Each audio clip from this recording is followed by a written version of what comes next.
Eu quero, em primeiro lugar, registrar, embora também não seja membro da Comissão Parlamentar de Inquérito, criada para investigar as relações do senhor Carlos Cachoeira com políticos e instituições privadas, a minha opinião de que é um erro grave da Comissão Parlamentar de Inquérito querer lançar suspeitas sobre a atuação do Procurador-Geral Roberto Gurgel. O procurador deve ter autonomia e é importante registrar que o procurador indicado pelo Presidente da República foi sabatinado e aprovado pelo Senado Federal, que demonstrou, ao aprovar, confiança no seu trabalho, mas ele deve ter autonomia para, tendo conhecimento minucioso e profundo dos elementos da investigação, identificar, definir qual o melhor momento para propor ação e se deve propor ação. E é importante registrar que, ao recolher todos esses elementos, ele não arquivou a ação. Ele apenas permitiu, ao não fazer nenhuma atitude naquele momento, que novas informações viessem que lhe permitissem fazer o trabalho de denúncia junto às instituições responsáveis, no caso, o Supremo Tribunal Federal. Portanto, quero aqui manifestar a minha convicção, a minha confiança no Procurador-Geral da República, Roberto Gurgel, que vem desempenhando de forma constitucional o seu papel de Procurador-Geral da República. Quero aqui me associar também a todos os senadores que nessa manhã de hoje cumprimentaram a presidenta Dilma pelas suas medidas, tanto o enfrentamento que vem fazendo para garantir a redução de juros no nosso país, como pela constituição da Comissão da Verdade. Já tive a oportunidade, senador Pedro Simão, de subir a essa tribuna para aplaudir a presidenta Dilma neste enfrentamento que vem fazendo com os bancos, fazendo algo que todos sempre defenderam neste país e que precisávamos efetivamente fazer medidas concretas que levassem a isso. Os nossos juros são imorais, os nossos juros impedem o crescimento do setor produtivo brasileiro, da indústria brasileira. Portanto, nós todos devemos nos unir, não apenas para aplaudir a iniciativa da presidenta Dilma, mas garantir todo o apoio para que ela seja efetivada em sua plenitude. E quero aqui também cumprimentar a presidenta Dilma e o seu gesto, o acerto do seu gesto, o caráter republicano do seu gesto, está expresso nas manifestações de diversos partidos. Tivemos agora aqui há pouco, me antecedendo, o senador Aloysio Nunes Ferreira, um dos senadores mais brilhantes, representantes da oposição, cumprimentando a presidenta pela escolha acertada em 100%, como se referiu ele, dos membros da Comissão da Verdade. Senhor José Carlos Dias, ex-ministro da Justiça, ministro do Superior Tribunal de Justiça, Gilson Dipp, senhora Rosa Maria Cardoso da Cunha, advogada, doutor Cláudio Fonteles, ex-procurador-geral da República, sujeito de uma honradez realmente que precisa ser destacada, doutor Paulo Sérgio Pinheiro, diplomata, senhora Maria Rita Kel, psicanalista, e o senhor José Cavalcante Filho, jurista. Todos homens e mulheres que, por suas biografias, dispensam comentários, mas que, além de muito preparados, muito competentes, pessoas muito experientes e sensatas, em função características indispensáveis para a responsabilidade da missão que lhes é conferida. Para restabelecer a verdade, O que nós queremos é restabelecer a verdade para que, conhecendo a verdade, para que as crianças, os jovens desse país, conhecendo a verdade, possamos consolidar a democracia no nosso país, o respeito aos direitos humanos no nosso país, como um bem inalienável, como o bem mais precioso da nossa história. Portanto, fica aqui esse registro e esses cumprimentos à Presidenta da República. Estamos vencendo mais uma etapa na consolidação da democracia do nosso país e no resgate da história do nosso país. Quero aqui também, senhor presidente, nessa sexta-feira em que todos, pelo menos os que me antecederam, o senador Pedro Simon, o senador Aloysio Nunes, trataram de tantos temas, para fazer uma reflexão sobre a apreciação da revisão do Código Florestal Brasileiro.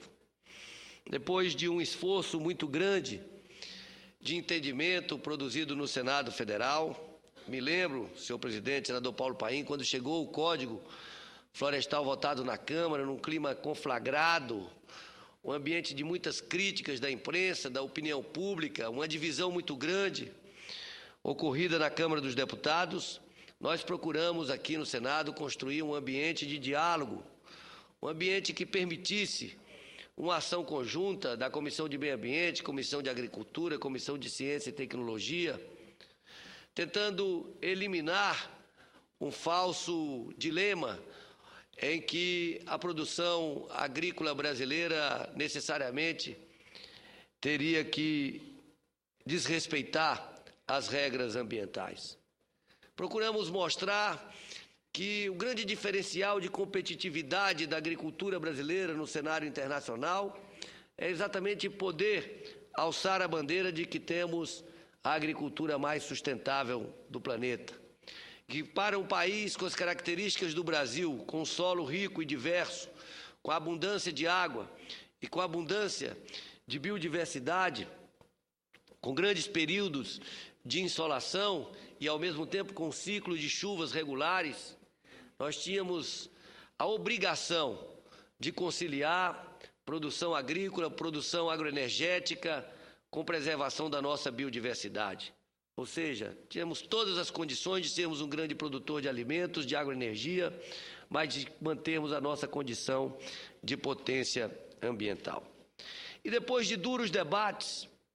em que ouvimos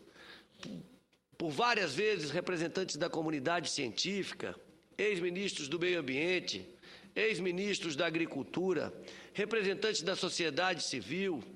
e diversas outras entidades, representantes de grandes produtores, de pequenos produtores, nós conseguimos produzir um texto equilibrado, com dois relatores experientes, ex-governadores, Jorge Viana e Luiz Henrique, de regiões distintas. Conseguimos produzir um texto que foi aprovado neste plenário, salvo engano, com apenas 7 votos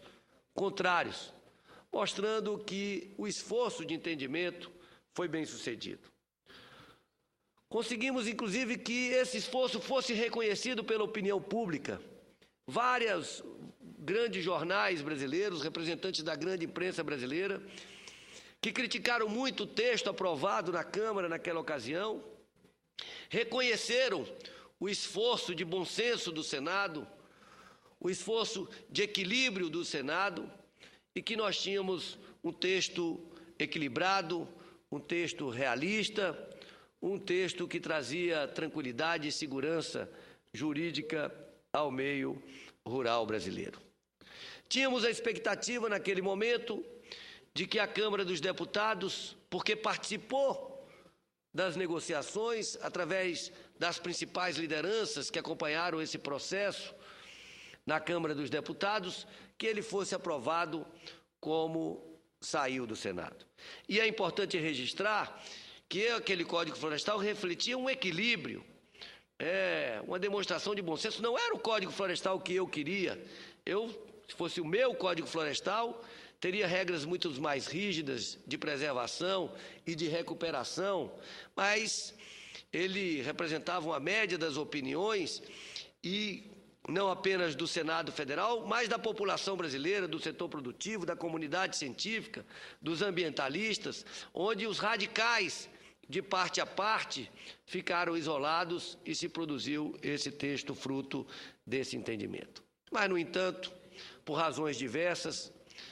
razões políticas, razões regionais, o fato é que a Câmara dos Deputados, na minha opinião, de forma assodada e equivocada, aprovou o texto do Código Florestal com graves mudanças, profundas mudanças em relação ao acordo, ao entendimento produzido no Senado, criando um texto realmente que não traz segurança jurídica, não garante segurança jurídica. E hoje eu tenho convicção que os parlamentares que defenderam aquele texto já se deram conta que cometeram um grande equívoco, que tínhamos um texto equilibrado e que trazia tranquilidade e segurança jurídica, e hoje temos um texto que ficou desfigurado e que não traz o mínimo de segurança jurídica. Mas percebo uma vontade de resolver, de construir uma solução política para o impasse. E é importante que essa solução se dê, é melhor que ela se dê pelo meio político. A presidenta da República, através da declaração de alguns ministros dadas pela imprensa, já manifestou a intenção de vetar pelo menos parte dos textos do Código Florestal. Eu quero aqui registrar a condição de presidente da Comissão de Meio Ambiente, que defendo que efetivamente sejam feitos vetos a toda a parte do texto que foi desfigurada na Câmara dos Deputados, especialmente o texto que define as regras de recuperação de áreas de preservação permanente, que foi fruto de um entendimento que foi difícil construir, foi trabalhoso construir, mas um entendimento que definia que todos os rios de até 10 metros de largura teriam que ser recuperadas suas áreas de preservação permanente em pelo menos 15 metros. Os demais, com larguras superiores a isso, tinham uma regra de transição que iria de 15 a 100 metros. E vejam que contradição, o texto aprovado pela Câmara, por uma questão regimental, teve que manter a obrigatoriedade de recomposição dos rios de até 10 metros de largura em 15 metros, mas ficou omisso em relação aos demais rios, o que leva a todo tipo de interpretação. Já ouvi declarações de juristas dizendo, por exemplo, que se não está expresso qual é a obrigatoriedade de recuperação dos rios de acima de 10 metros de largura, a obrigatoriedade é do total da área de preservação permanente, voltando de 30 a 500 metros para os rios mais largos. Já vi interpretação de juristas que dizem, ora, se para rios de até 10 metros de largura é obrigado a recuperar 15 metros, para os demais rios, o mínimo que será exigido também será 15 metros. Enfim, há todo tipo de interpretação, o que mostra que o objetivo maior perseguido no Senado Federal, fruto do entendimento que era a segurança jurídica, foi completamente perdida com o texto na Câmara. O que eu quero propor, ainda buscando uma solução política para o problema, já que a Presidência da República já manifestou corretamente a decisão de vetar o texto aprovado na Câmara, pelo menos nessa parte que se refere à recuperação das áreas de preservação permanente, que se busque resolver o problema, o impasse, através de um entendimento político a partir do texto produzido no Senado Federal, que teve o apoio do governo federal e que teve o apoio da Câmara dos Deputados.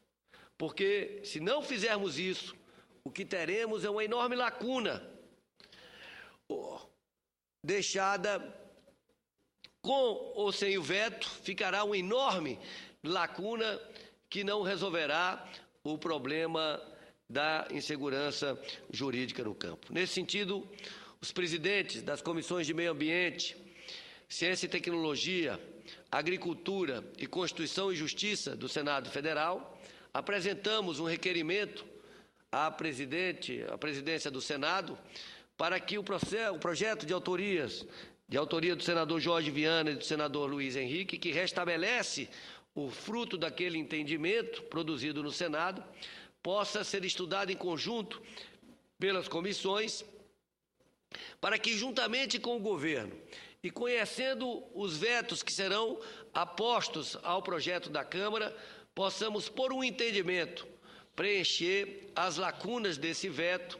dando uma legislação florestal completa e moderna para a população brasileira. É muito importante registrar que o maior interessado na resolução deste problema e da restauração do entendimento produzido pelo Senado Federal são os produtores rurais brasileiros, que querem continuar produzindo e sabem que precisam produzir com sustentabilidade. Hoje, apenas uma muito pequena minoria dos produtores rurais brasileiros ainda tem uma visão atrasada, uma visão de curto prazo, uma visão depredatória do meio ambiente. Os produtores cada vez estão mais conscientes que a sustentabilidade é fundamental para as suas atividades, a preservação da água é fundamental, a preservação do solo é fundamental, a preservação da biodiversidade é fundamental para os controles naturais de pragas, enfim. E, portanto, eu quero aqui manifestar o meu otimismo de que conseguiremos construir uma solução política para esse impasse. E, para isso, precisa haver uma sincronia de ações entre o Senado, a Câmara e o governo federal, para, sabendo quais são os elementos do veto, os itens do veto, possamos restaurar o entendimento produzido no Senado Federal, que, diga-se de passagem, com alguns pequenos reparos, agora, no artigo publicado no dia de ontem, no próprio jornal Folha de São Paulo, antes de ontem, na Folha de São Paulo, o próprio professor José Eli da Veiga, que tem sido um crítico muito grande desse processo do Código Florestal, reconheceu o bom senso do texto produzido no Senado Federal. Naturalmente, ele apresenta alguns reparos de que o que deveria ainda ser aperfeiçoado, que talvez sejam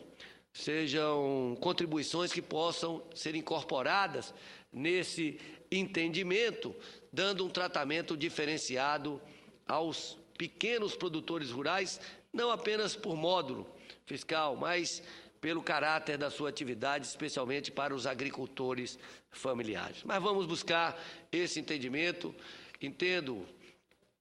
que a melhor forma de construção é através do diálogo e, se for possível, a melhor forma de resolver esta questão é através de uma alternativa, de uma solução política construída no próprio Congresso Nacional. Era esse registro, senhor presidente, que eu gostaria de fazer, não podendo encerrar sem cumprimentar as mães brasileiras. Na véspera do dia que comemoramos o Dia das Mães, comemorar todas as mulheres brasileiras, especialmente as que já são mães e as que serão mães um dia, pela importância que representam para a nossa formação, para a nossa educação, para a nossa sociedade. Reconhecendo ainda o papel as dificuldades enfrentadas pelas mães brasileiras, até pela situação de desigualdade de gênero que ainda temos no nosso país, um país ainda com muitas desigualdades sociais, muitas desigualdades regionais, agravadas pelas desigualdades de gênero, em que as mulheres ainda cumprem várias jornadas de trabalho. Mas quero aqui cumprimentar com muito carinho todas as mães brasileiras, esperando que todos nós possamos construir uma sociedade cada vez melhor, mais justa, mais solidária, mais generosa, e certamente a contribuição das mães será imprescindível e indispensável para isso. Muito obrigado, senhor presidente.